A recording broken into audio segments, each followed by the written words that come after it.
Hi guys, do you like my new hat? My sister made it for me and I love it. Today I'm going to talk about induced conversation. This is a weapon that the narcissists used to control their victims, and it can be very subtle. It is really, really difficult if you're in a relationship with a narcissist to actually see this.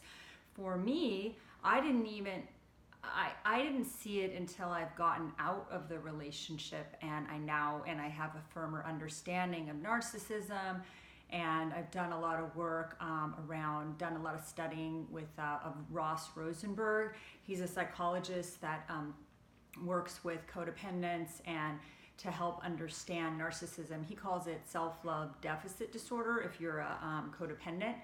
And he talks about induced conversation, and some of the other psychologists do as well.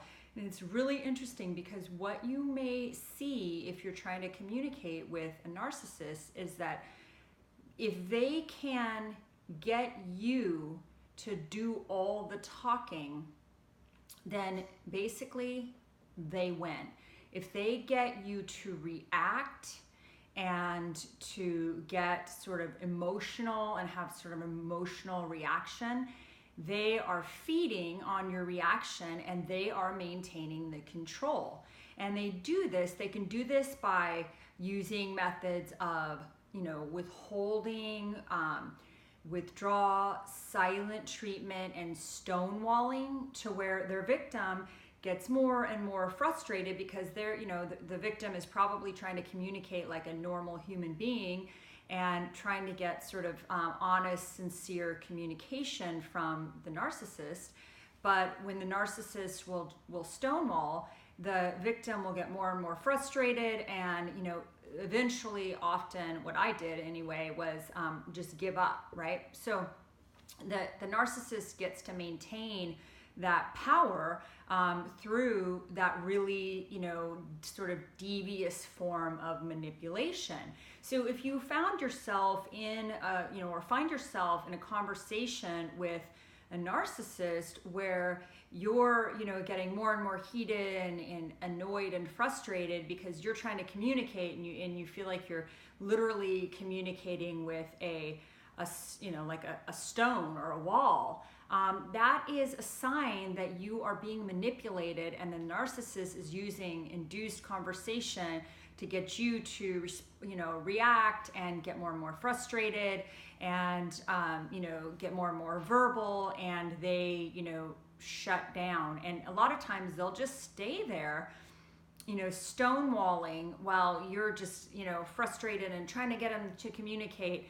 And a normal person, let's just say, if a normal person was frustrated in a conversation with somebody who is getting more and more heated, they may say something like, hey, it's hard for me that you're getting so heated and emotional right now. Can we stop this conversation and maybe come back to it in like a couple of hours? Or can we, I hear what you're saying, I don't know quite how to respond to you right now. Like that would be, a sincere form of communication if you're trying to communicate with somebody who's getting frustrated.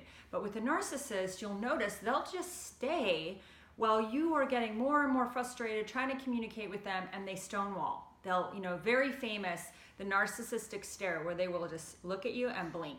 It's also the sociopathic, sociopaths, narcissists. They'll just stand there and blink while you're getting more and more frustrated, trying to bring a reasonable, issue to the table.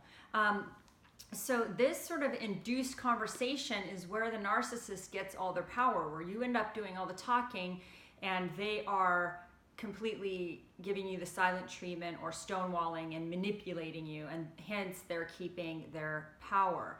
And this is part of the reason they, part of their strategy for keeping power over you. And then every once in a while, what a narcissist will do is they'll like throw you a little bone or a little crumb and sort of keep you hooked in that, toxic dance. So, really, I think one way that you can deal with this is just literally respond, don't react, and you can piece out of the conversation and you can say something like, hey, You are stonewalling me right now. I'm asking you direct questions and you are not giving me honest answers. So because of that, I'm going to exit this conversation. And if you have something that you'd like to say to me about this issue, then feel free to bring it up at some point in the future.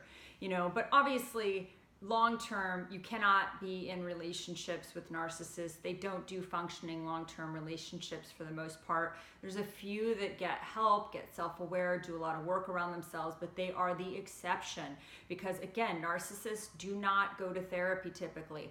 There's jokes in the therapeutic community that they're like, yeah, we don't know much about narcissism because narcissists never come to us, because why would they ever need therapy? They don't think there's anything wrong with being the way they are.